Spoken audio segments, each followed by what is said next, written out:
makannya dia itu dari giginya, dia menggigit. Wah, dapat! Wah!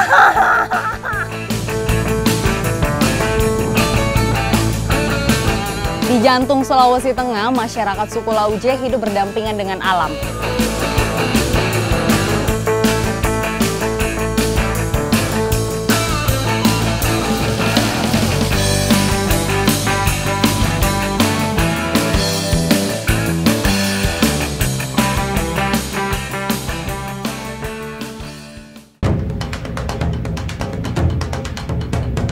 Di tengah lebatnya hutan daratan Celebes, tersimpan cerita dan tradisi yang tak ternilai.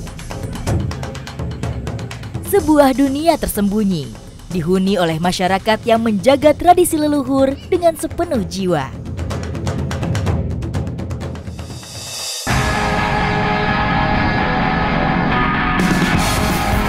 Di Sulawesi terdapat pemukiman suku terpencil yang dikenal dengan suku Lauje.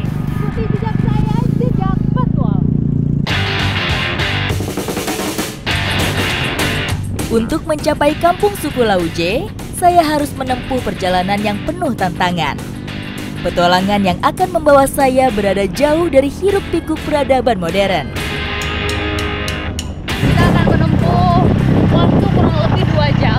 1 jam naik motor, 1 jam jalan kaki.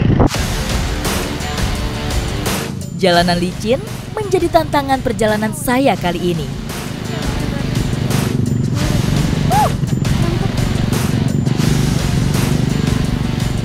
Setelah menempuh perjalanan selama 45 menit, kami memutuskan beristirahat sejenak.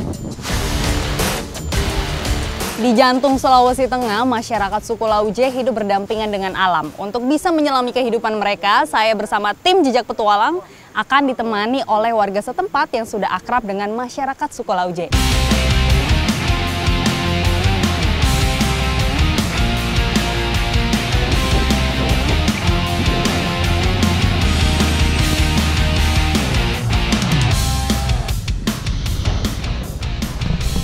Di sini tempat kita berhenti taruh motor karena selanjutnya kita akan berjalan kaki. Terlihat dari medannya itu udah semakin sulit untuk dilewati motor. Selanjutnya, kami masih harus berjalan kaki sejauh kurang lebih 10 km. Kami beruntung melakukan perjalanan ketika hari sedang cerah.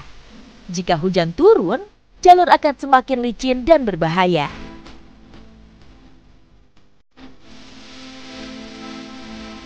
Lima jam berlalu, akhirnya kami sampai ke Dusun 5, Desa Lombok, Kecamatan Tinombo, Parigi Motong.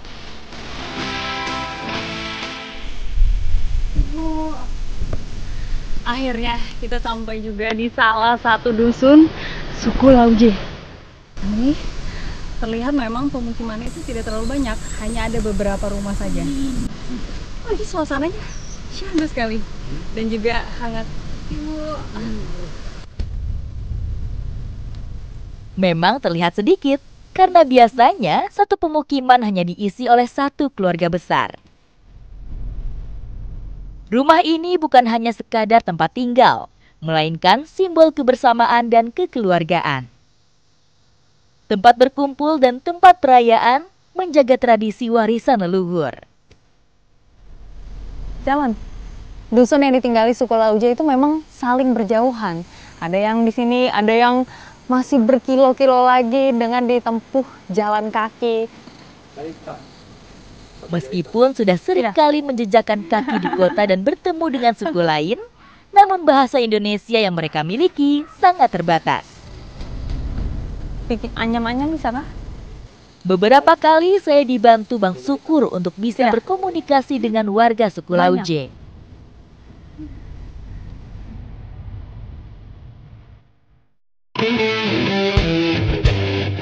Bagi masyarakat Lauje, hutan adalah lumbung pangan yang tak pernah habis. Setiap tanaman memberikan manfaat yang istimewa. Masyarakat suku Lauje punya makanan cemilan yang khas yang berbahan dasar umayu atau singkong. Namanya adalah babak.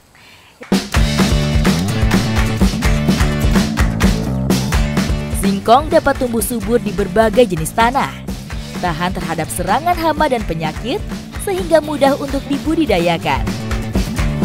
Dengan kandungan gizi yang mumpuni, singkong juga bisa berfungsi sebagai pengganti makanan pokok. Kalau umayu atau singkong tuh sudah biasa saya lihat. Yang luar biasa adalah alat parutnya. Ibu, saya boleh pinjam tidak? Pinjam sebentar. Ini lihat, mau lihat, boleh kah? Nah, alat parutnya itu diambil dari rotan. Nah, ini duri-durinya nih alami nih. Tuh, unik sekali memang. Kokoh. Terus hasilnya juga bagus tuh, hasil parutannya. Duri rotan yang kerap dianggap sebagai pengganggu ternyata menyimpan sejuta manfaat.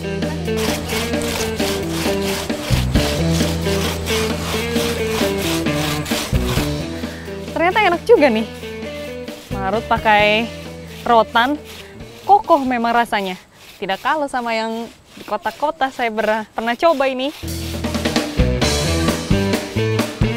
Dengan gesekan lembut, duri rotan bisa mengubah umbi-umbian menjadi serpihan halus. Siap diolah menjadi hidangan lezat. Nah, Ibu lanjutin. Saya kupas lagi singkong.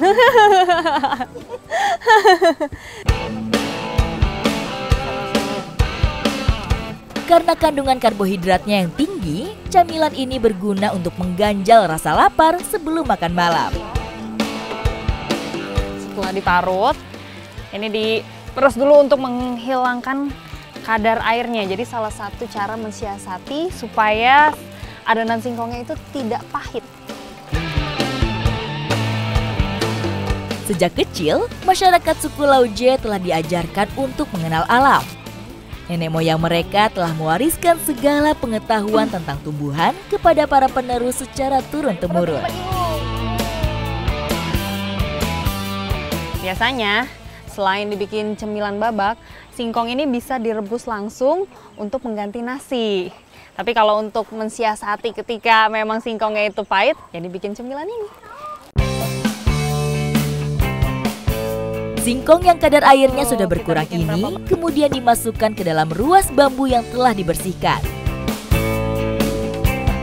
Mereka percaya memasak dalam bambu bisa memberikan cita rasa yang khas pada makanan karena bambu mengandung minyak alami.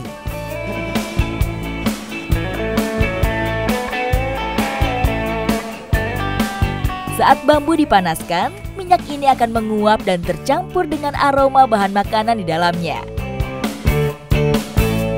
Mirip seperti membakar lemang, bedanya kalau lemang itu biasanya dibakarnya berdiri, kalau ini justru tiduran aja. Cuma nanti digeser supaya seluruh permukaan dari ruas bambunya ini ikut terbakar, jadi matangnya merata. Mematangkan babak di dalam bambu harus menggunakan api kecil. Api besar bisa menyebabkan bambu rusak bahkan retak.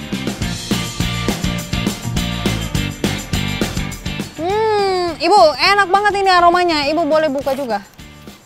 Bisa buka tidak? Saya bantu buka ya. Gini berapa mau?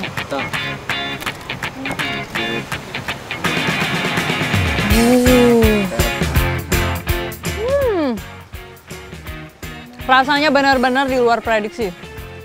Kenyal-kenyal dan nggak ada pahitnya sama sekali. Cocok ini Bu untuk dimakan sore-sore ya. Untuk mengisi perut, dan yang suka itu nggak cuma kalangan ibu-ibu saja. Anak-anak dari tadi juga udah banyak yang minta. Nah, adik doyan kan?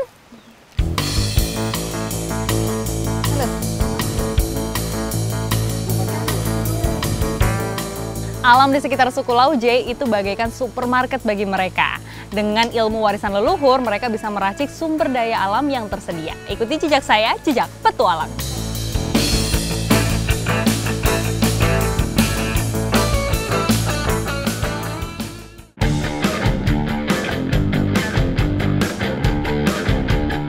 Tinggal jauh di dalam hutan bukan berarti tak ada hiburan. Anak-anak suku pedalaman menemukan kebahagiaan dalam kesederhanaan. Kalau sore-sore seperti ini, aktivitas anak-anak di suku Lauje itu biasanya mereka bermain permainan tradisional. Nah, salah satunya gasing. Ini sekarang saya mau belajar untuk bermain gasing. Adik, ajarin aku dong. Ini udah betul belum? Gasing, mainan sederhana yang terbuat dari kayu ini menjadi salah satu mainan favorit bagi anak-anak suku Lauje. Sekuat tenaga mereka memutar gasing dengan tangan kecilnya. Sama-sama kuat ya. Nah, gasing ini itu terbuat dari bahan yang memang alami juga. Namanya adalah kayu sapo. Yaitu semakin lama warnanya itu semakin menghitam seperti ini. Tuh. Kenapa pakai kayu sapo? Karena memang keras, jadi cocok untuk dibuat gasing. Kayu sapo dikenal karena kekuatan dan daya tahannya yang cukup baik. Seringkali digunakan untuk konstruksi ringan, perabot, hingga kerajinan tangan. Tak hanya bermain dengan mainan dari kayu, sungai juga menjadi tempat bermain bagi anak-anak.